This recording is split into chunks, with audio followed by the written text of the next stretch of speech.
il ne reste plus beaucoup de temps. Par les miracles qu'il a fait en protégeant Israël, alors ouvrez vos yeux et vos cœurs. Après cet octobre, plein de Juifs ont fait tchouva. De vous faire votre propre idée, je demande pardon aux Juifs. Qui est réellement votre allié ?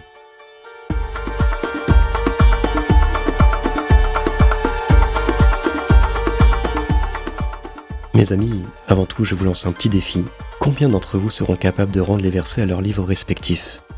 Alors on est sympa, on vous demande juste de les rétribuer au Tanar ou aux écritures chrétiennes qu'on appelle vulgairement Nouveau Testament. Je vous lis les passages, vous allez voir, ça va être facile. Méprisé et délaissé par les hommes, homme de douleur, habitué à la souffrance, il était pareil à celui face auquel on détourne la tête. Nous l'avons méprisé, nous avons fait aucun cas de lui. Pourtant ce sont nos souffrances qu'il a portées, c'est de nos douleurs qu'il s'est chargé. En nous l'avons considéré comme puni, frappé par Dieu et humilié. Mais lui, il était blessé à cause de nos transgressions, brisé à cause de nos fautes. La punition qui nous donne la paix est tombée sur lui, et c'est par ses blessures que nous sommes guéris. Nous étions tous comme des brebis égarées, chacun suivait sa propre voie, et l'Éternel a fait retomber sur lui nos fautes, à tous. Deuxième verset. Un fils nous a été donné, et la souveraineté reposera sur son épaule. On l'appellera merveilleux, conseiller, Dieu puissant, Père éternel, Prince de la paix. Étendre la souveraineté, donner une paix sans fin au trône de David et à son royaume, l'affermir et le soutenir par le droit et par la justice, dès maintenant et pour toujours. Voilà ce que fera le zèle de l'Éternel, le Maître de l'univers. Et enfin, le dernier passage. Ce jour-là, je travaillerai à détruire toutes les nations qui viendront attaquer Jérusalem. Alors je déverserai sur la famille de David et sur les habitants de Jérusalem un esprit de grâce et de supplication. Et ils tourneront les regards vers moi, celui qu'ils ont transpercé. Ils pleureront sur lui comme on pleure sur un fils unique. Ils pleureront amèrement sur lui comme on pleure sur un premier-né. Allez, on vous laisse quelques instants pour nous dire de quel côté vont les versets. Et voici la réponse. Ah, vous vous êtes trompé ? Aïe aïe aïe. Dites-nous dans les commentaires comment et pourquoi ça vous est arrivé.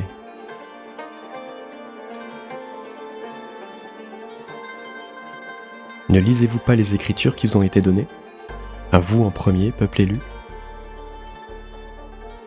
J'ai trouvé une certaine approche de sincérité très discutable dans la vidéo de notre ami Rav Ron Shaya, déclarant que nous, disciples de Yeshua, nous croyons en une idole juste à cause des miracles qu'il a fait. Non, ce n'est pas vraiment juste, en fait. Jésus nous explique lui-même que le miracle d'un revenant d'entre les morts ne pourrait pas nous convaincre davantage de croire. Je ne comprends pas l'ironie de cet homme de Dieu. C'est le premier à montrer qu'Hachem existe par les miracles qu'il a fait en protégeant Israël, des missiles qui tombent sur elle depuis quelque temps, et qui tentent de réveiller les Hébreux de cette manière à la repentance. Mais surtout, ne crois pas que ta Torah est vraie parce qu'il y a des miracles. C'est ironique. S'ils ne valent rien comme il dit, par la suite de quoi Yitro déclare l'Éternel comme seul vrai Dieu ? Par la suite de quoi Yitro se convertit au judaïsme, comme en parle la tradition rabbinique. Comment il fait déjà ? Allons, frères juifs. Nous savons, vous et nous, que Dieu se révèle à qui il veut. Il s'est révélé au temps de Moïse dans le buisson ardent et au peuple hébreu au mont Sinaï. Hachem s'est révélé lui-même aux Juifs et aux nations par Yeshua il y a bientôt 2000 ans, par une prophétie qui se réalise encore aujourd'hui. Yirmiyahu 31-31. Voici que les jours viennent, déclare l'Éternel, où je conclurai avec la communauté d'Israël, appelée aussi Éphraïm, et la communauté de Juda une alliance nouvelle. Elle ne sera pas comme l'alliance que j'ai conclue avec leurs ancêtres, le jour où je les ai pris par la main pour les faire sortir d'Égypte, parce que eux, ils ont violé mon alliance, alors que moi, j'étais leur maître, déclare l'Éternel. Mais voici l'alliance que je ferai avec la communauté d'Israël, après ces jours-là, déclare l'Éternel. Je mettrai ma loi à l'intérieur d'eux. Je l'écrirai dans leur cœur. Je serai leur Dieu, et ils seront mon peuple. Personne n'enseignera plus son prochain ni son frère en disant « Vous devez connaître l'Éternel ». Car tous me connaîtront, depuis le plus petit jusqu'au plus grand d'entre eux, déclare l'Éternel. En effet, je pardonnerai leurs fautes et je ne me souviendrai plus de leurs péchés. Alors, cher Rav Ron Shaya, nous n'avons pas besoin de miracles pour croire en Hachem. C'est une grossière erreur. Nous croyons aux prophéties du Tanar. Par la bouche de l'Éternel, ce n'est pas pareil. Et d'ailleurs, nous croyons fortement à cette prophétie accomplie en Yeshayahu, 42, 6 et 7. Moi, l'Éternel, je t'ai appelé pour la justice, et je te prendrai par la main, et je te prendrai par la main. Je te garderai et je t'établirai pour être l'alliance du peuple, pour être la lumière des nations. À qui parle-t-il ? Pour ouvrir les yeux des aveugles et pour faire sortir de prison le captif et de leur cachot ceux qui habitent dans les ténèbres.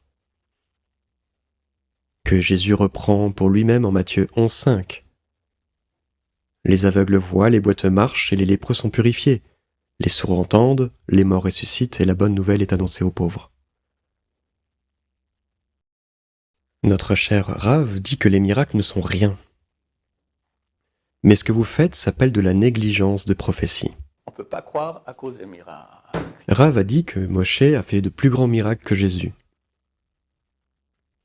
Et il se sert de Maïmonide pour dire ce que les pharisiens ont dit au 1er siècle, qu'il faisait des miracles par l'ennemi. Regardez, cher peuple au couroïde, l'Évangile parle de vous, en Matthieu 12, 24-28. Dans ce passage, les pharisiens accusent Jésus en ces termes. Les pharisiens dirent « Cet homme ne chasse les démons que par Belzébul, prince des démons. » Au fond, vous savez, vous et nous, que les disciples du Christ connaissent davantage le contenu du Tanar que les élèves des yeshivot eux-mêmes. Comment expliquez-vous cela ? Comment expliquer aussi que c'est notre maître Yeshua qui nous a ramenés à la Torah, nous, les nations ? Et je ne parle pas des chrétiens qui rejettent la Torah, c'est une autre histoire. Le Tanar vous dévoile le Messie et le Talmud vous en éloigne. Alors faites le bon choix d'études, mes frères. J'ai une question aussi pour le Rav Ron Shaya et vous aussi qui écouterez ma vidéo. Vous qui croyez en Hachem, comment s'est-il révélé à vous ? Comment croyez-vous ? Comment savez-vous qu'il existe ? Vous qui ne l'avez pas vu de vos propres yeux, ni entendu sur la montagne d'Horeb, à moins que vous y étiez. Vous n'avez reçu que le témoignage de vos ancêtres. Vous n'avez pas connu un contemporain de Moïse comme Abraham a connu Noach. Et malgré que le peuple juif se déclare sachant, ça n'a pas empêché que ce peuple élu se détourne à de multiples reprises durant ces 6000 dernières années. Vos rabbins vous enferment dans la Torah en vous citant Exode 19.9, vous empêchant d'accéder à l'alliance renouvelée. Vous restez focalisé sur l'alliance de la Torah, que vos pères ont transgressée. Il cite un texte qui affirme que vous n'êtes pas des sachants, mais bien des croyants. Croyance aveugle, faut que tu me crois. Alors continuez de croire en Moshe, aucun chrétien ne va vous en empêcher. Il va simplement vous diriger vers la nouvelle alliance que Dieu a faite avec vous dans le Tanar, comme je viens de le faire en fait. Et vous comprendrez que la nouvelle alliance ne compromet pas l'ancienne. Et d'ailleurs, Moshe vous avez déjà préparé dans Devarim 30 au verset 6, mais qui ne s'accomplit pas à ce moment-là, comme l'a déclaré le prophète Yirmiyahu.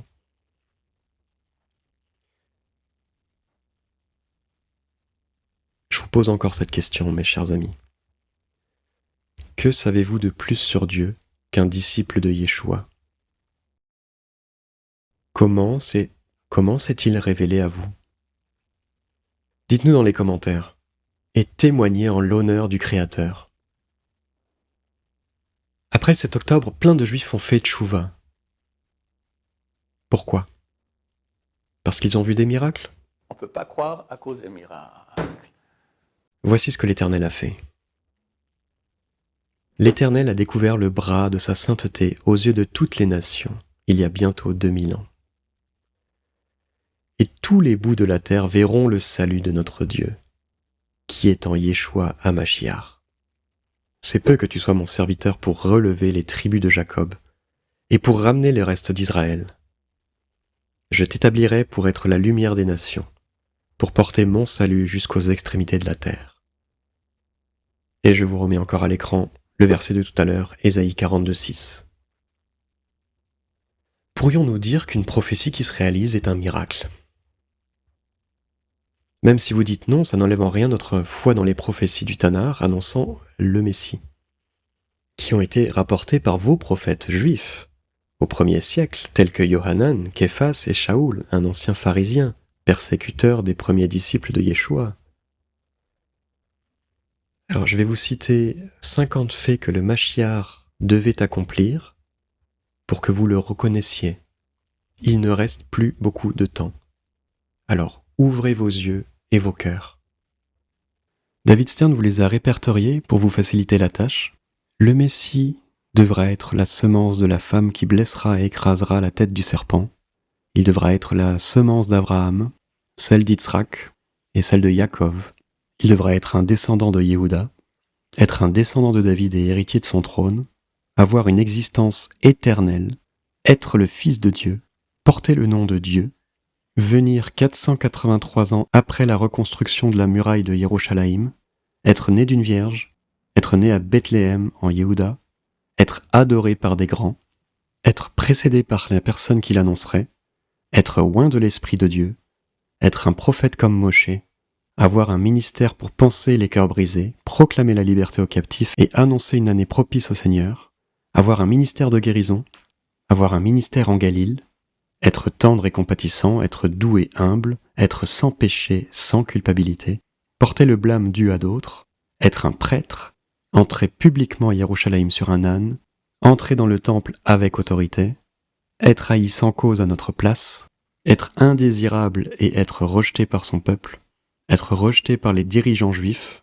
être victime d'un complot des juifs et des gentils, être trahi par un ami, être vendu pour 30 pièces d'argent, avoir son prix jeté dans le trésor du temple, être abandonné par ses talmidim, être frappé à la joue, recevoir des crachats, être l'objet de moqueries, être battu, être exécuté par crucifixion en ayant les mains et les pieds percés, avoir soif pendant son exécution, recevoir du vinaigre pour étancher sa soif, être exécuté sans avoir un seul os brisé, être considéré comme un malfaiteur, être celui dont la mort expirait le péché de l'humanité, être enseveli avec les riches à sa mort, être ressuscité des morts, monter à la droite de Dieu, exercer son office de sacrificateur dans les cieux, être la pierre d'angle de la communauté messianique de Dieu, être recherché par les gentils et les juifs, être accepté par les gentils, être le roi, être considéré comme percé par Israël. Faites le lien entre ce qui s'est passé il y a 2000 ans et cette prophétie qui concorde. Si vous avez tant de mal à vous laisser toucher par vos propres écritures pour prendre conscience qui est cet homme qui a été crucifié il y a bientôt 2 jours célestes, c'est sans doute en partie à cause de nous. Je demande pardon aux Juifs, parce que nos ancêtres ont mal compris les évangiles, faisant de vous de la chair à canon. Pardon, parce qu'au nom de Jésus, des croisades, des Hitler, des Luther ou des Inquisitions ont cherché à vous nuire. Pardon si des chrétiens vous empêchent de venir à votre Messie par leurs faux témoignages. Pardon si des chrétiens vous disent que les lois de Dieu sont abolies grâce à Jésus. Pardon s'ils vous ont dit que lorsque vous croyez en Jésus, vous ne serez plus juif, que vous n'aurez plus besoin de vous circoncire ni de faire le Shabbat, etc. Pardon pour cette appellation vulgarisée de l'Ancien par le Nouveau Testament. Puisque dans ce qu'on appelle nouveau, il est inclus l'Ancien. La première alliance a reçu un avènement de contrat, celui de vous offrir le salut non plus par votre mérite, puisqu'en 2024 vous êtes toujours dans l'incapacité d'accomplir un Shabbat, mais par grâce. Ce nouveau contrat, c'est l'alliance renouvelée. C'est cette alliance faite avec le Messie lui-même, qui est mort et ressuscité pour vous en premier, frères juifs. Et enfin, pardon à vous et pardon au Créateur des ciels et de la terre parce que, avant la lecture de l'Évangile, je méprisais avec moquerie un peuple que je ne connaissais pas, ce peuple prunelle des yeux du Tout-Puissant. Je vous invite vraiment à lire les versions messianiques de la Brit Hadasha d'Yves Cohen ou de la Bible complète juive de David Stern, de vous faire votre propre idée pour l'amour de la vérité. Rav Ron Shaya vous a donné dans cette vidéo des versets de l'Évangile pour ne pas croire en Yeshua. Moi, je vous donne des versets du Tanar pour croire au vrai Mashiach. On n'a visiblement pas le même mécanisme. Le plus honnête, et j'en suis sûr que vous allez comprendre, c'est d'inviter à lire les textes que vous n'avez jamais lus encore aujourd'hui, et non pas un verset ici, un verset là, c'est un procédé assez malhonnête, on le sait, on le voit dans les débats interreligieux. Il y a ceux qui cherchent en surface et qui s'en contentent, il y a ceux qui creusent jusqu'à connaître la vérité. Alors mes amis, faites tchouva, et demandez à l'Éternel de vous révéler le chemin, la vie et la vérité. Ne lisez pas par votre propre intelligence, mais demandez à l'esprit d'A Elohim. Reconnaissez que le Seigneur est Dieu. Il nous a fait et nous sommes à lui. Lisez aussi le Coran. Et sachez des deux, en ces temps de la fin, qui est réellement votre allié, Yeshua ou Mohammed. Je ne parle pas des chrétiens ou des musulmans, mais je parle de Yeshua ou Mohammed. Shalom à vous.